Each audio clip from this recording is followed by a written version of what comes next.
Well, thank you so much, Yana, Emmanuel, and everybody.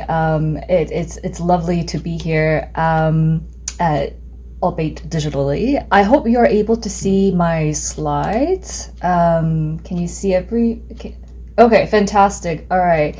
So thank you so much for this wonderful venue where where we can gather around and think about recording in progress, okay. Educational technologies more critically. I am Saemi, joining in from Vancouver, Canada.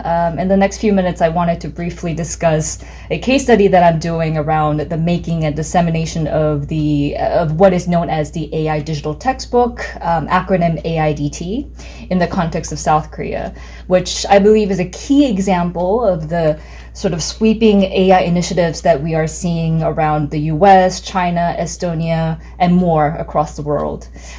So I hope to touch upon sort of the ways in which partnerships and refusals are taking place around this state centrally orchestrated initiative and what we may be able to learn from this case study.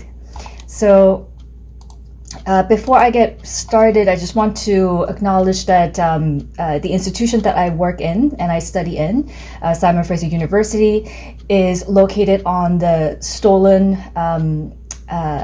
lands of the Musqueam, Squamish, Katsi, Coquitlam, Kaykat, Kwantlen, Semiahmoo, and Sawasan peoples. And I'm very grateful to be able to live, work, and study on this land.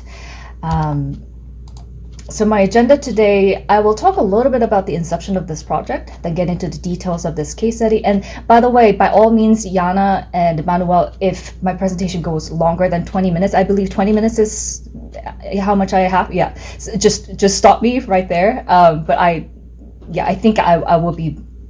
Yeah, I will be there. Okay. We will open the floor for discussion after I talk about the details of the case study, and then we can address these challenges posed by tech companies increasingly encroaching on the public good, public education. So how are we doing in 2025? I think since the COVID-19 pandemic, to me, it feels like things are sort of getting out of control when it comes to educational technologies being used in public education, AI, constant push of the AI, data fighting and digitizing all aspects of learning and teaching environments. And while there are movements across Europe where we are seeing a range of educational shifts, like Sweden is moving away from the digital textbooks, returning to the traditional paper-based learning, and similarly, countries like Australia are implementing bans on smartphone use among students in schools, signaling growing concerns about tech's influence in the classroom. Meanwhile, major tech powers in the United States and China, as I briefly mentioned in the beginning, they're taking a different route where they are mandating AI education for all primary and secondary students. The United Arab Emirates, Estonia as well, preparing and mobilizing the next generation for the demands of the AI era.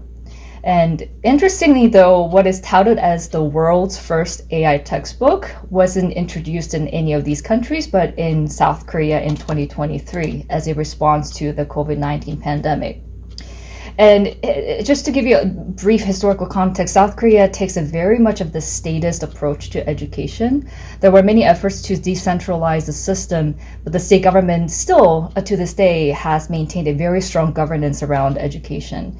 And in 2023, this grand scheme of giving one AI textbook to one student project is a part of this larger multi-billion-dollar, multi-year initiative to revolutionize sort of the classroom environments and produce AI talents for the national economic competitiveness. And some of its promises further include to democratize education, close the gap between the digital divide, and provide personalized curriculum to students. And from my paper, The Datafied School in the Neoliberal Era, which came out last year, what I argue is that the biggest problem in these statist approach to education is this increasing erosion of the meaning and value of the public good, public education, within this neoliberal influence of tech and state government's agenda. And all of this sort of consolidates a new theory of education that is driven by these techno-utopianism, which generates an important gap between, what is actually possible and what is not. So the whole trope of personalization,